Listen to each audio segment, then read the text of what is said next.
Hello, I'm Father Jonathan from Blessed Sacrament Parish in Exeter, and on this 5th anniversary of Laudato Si, I've been asked to just reflect for a few moments about the process we underwent in order to receive a Live Simply award from CAFOD.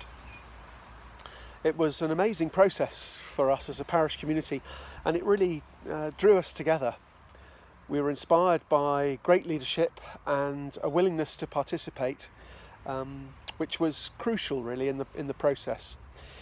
One of the most interesting aspects was the audit which we did at the very beginning of the process to find out how we already are. It's important, I think, before you start changing things, to actually take a realistic and quite detailed look at how we were as a parish in regards to things like recycling, the things that we use, where we order things from, how we interact with the world around us, and particularly our use of resources. So that was a really useful starting point. And then we really engaged the parish in a number of small projects, manageable projects, things like Carfree Sunday. We encouraged people, as I know probably lots of parishes did, and lots of cities did actually throughout the world, to come to church on a Sunday without using the car. It was a real challenge, particularly for us as Catholic parishes in this part of the world, because we're so far-flung and people have to travel a long way often to come to Mass. But it worked to a certain extent.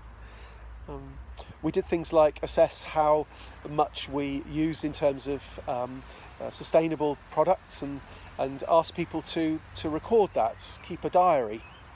We also signed up, pledged that we would try to use less plastic. We had large posters around the church, and families and individuals, children, older people all signed up to try and take part in that. And it really helped, and it helped to see that other people were engaged as well.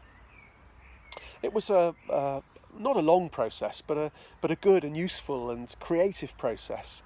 And out of it has come many blessings. First of all, that we're more aware.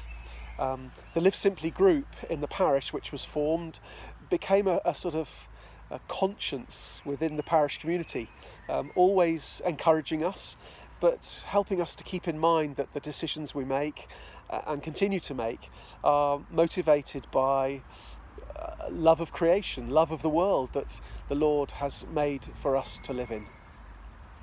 One of the great joys of receiving the award was that, well, of course we were rewarded, but we knew that that was only going to be the beginning of a process which is lifelong for us as individuals and as a parish. The great joy that came out of it was a Live Simply sewing and knitting group, a group of dedicated people who gather regularly and are committed to projects which support. Well, we recently made some masks, some face masks, and a collection provided 400 bags for scrubs for our nursing and doctors, nursing staff and doctors at the Royal Devon and Exeter Hospital here, very close to the church.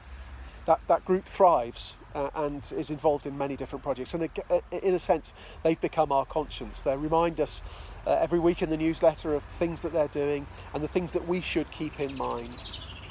Ooh, the birds, it's so beautiful to hear them. Creation seems to be taking over in these days and months, although you can probably hear the cars in the background still, not competing perhaps anymore, but trying to live alongside one another. And I suppose that's what Live Simply is all about for us. It's about integration. It's about integrating what we already do and what we hope to do. And the award simply signifies that we're engaged in the journey. Yes, it's called an award, and we accept it lovingly and gratefully. It was a mark of recognition. But we know that it's just the beginning. And we hope with our prayers, and your prayers too, and the beautiful inspiration of this wonderful encyclical Laudato Si, that we will continue to improve and find new ways to live in this beautiful world that the Lord has made for us. Praise be to God and his wonderful creation today and always. Good luck. Have a go. It's really worth it.